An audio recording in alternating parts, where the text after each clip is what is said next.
Hello everyone, welcome to my YouTube channel. My name is Aishwarya and this is my first YouTube video in this YouTube channel. तो आज मैं आप सबको बताने वाली हूँ कि मेरा फर्स्ट अटैम्प्ट एसएससी सीजीएल का कैसा गया, what kind of mistake I have made in this attempt और आप क्या इस अटैम्प्ट से मेरी गलतियों से सीख सकते हो, ठीक है, ऐसे उनको अवॉइड कर सकते हैं अपने अपकमिंग एग्ज़ाम्स में। तो first mistake I have made this कि मेरे अंदर क्लियरिटी वाला भाव बिल्कुल नहीं था। मैं क्लियर नहीं थी कि मुझे कौन सा एग्ज़ाम देना है, कौन सा एग्ज़ाम नहीं देना है, ठीक है। मैंने 2 एग्ज़ाम्स की प्रिपरेशन एक साथ तैयारी स्टार्ट कर दी थी।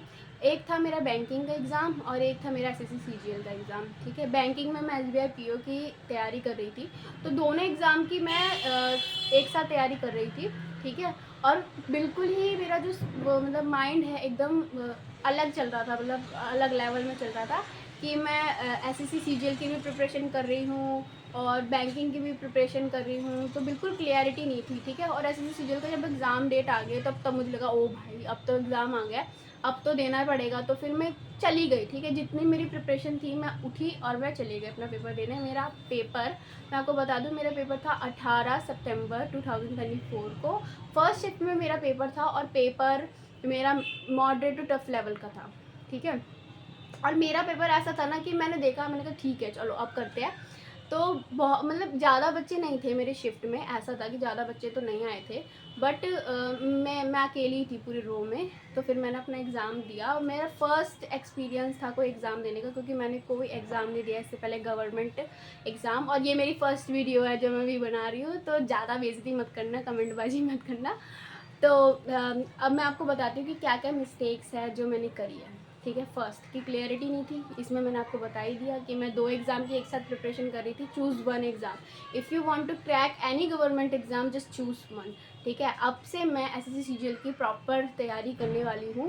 Second mistake I have made in this exam that मेरे माइंड में ये था कि भाई मैं इम्पॉर्टेंट पढ़ के चली जाऊँगी तो मेरा एग्ज़ाम क्लियर हो जाएगा, ठीक है। मेरे मेरे मेरे दिमाग में ये था कि ठीक है, ये वाले क्वेश्चंस मैंने एनालाइज़ करे थे बहुत साल, मतलब 6-7 साल के पेपर मैंने एनालाइज़ करे थे और मुझे को पता लग गया था हाँ भाई ये चीज़ें तो बहुत इंपॉर्टेंट है और ये चीज़ें इंपॉर्टेंट नहीं है, ठीक है। और जब मैंने एनालाइज़ किया उसका असर भी था, ठीक है। प्रीवियस ईयर अगर पेपर आप एनालाइज़ करते हो तो बहुत इम्प्रूवमेंट, वो जो थोड़ा बहुत है जो अच्छे मार्क्स आ गए 2 महीने में, वो उसी वजह से आए मेरे, ठीक है। क्योंकि पेपर बिल्कुल अलग था मेरा, मैं बताऊंगी आगे जाके कैसा था, ठीक है।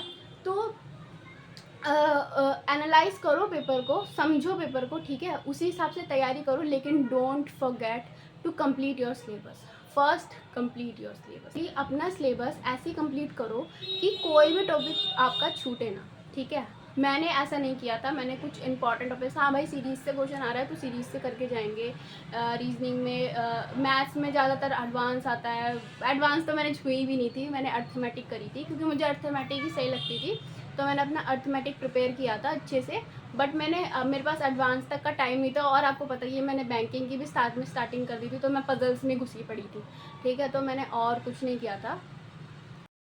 सो fourth mistake I made in this exam कि मैं घबरा गई थी। मैं अपने एग्ज़ाम देते समय इतना घबरा गई थी कि भाई, क्योंकि होता है भाई वो ना, मैंने फ़र्स्ट टाइम को एग्ज़ाम दिया था और ऊपर टिक टिक टिक टिक टिक टिक टाइम चलता रहता है और हम इतना डर जाते हैं कि भाई अब क्या करेंगे हम। तो डरना नहीं है पेपर को। मैंने जब मतलब आपका 10 मिनट थोड़ा आप डरते हो, फिर उसके बाद आप ठीक हो जाते हो कि हाँ नॉर्मल हो जाता है थोड़ा। तो आपको फर्स्ट 10 मिनट्स में भी अपना आपको काम डाउन रखना है, ज़्यादा डरना नहीं है पेपर को देख के, ठीक है। और जिसने ज़्यादा से ज़्यादा मॉक टेस्ट दिए होंगे उसको डेफिनेटली है कि उनको डर नहीं लगेगा, लेकिन मुझे लगा था क्योंकि मैंने इतना ना मॉक टेस्ट दिए थे ना इतनी प्रैक्टिस करी थी। तो डरो मत, अपना पेपर अच्छे से दो।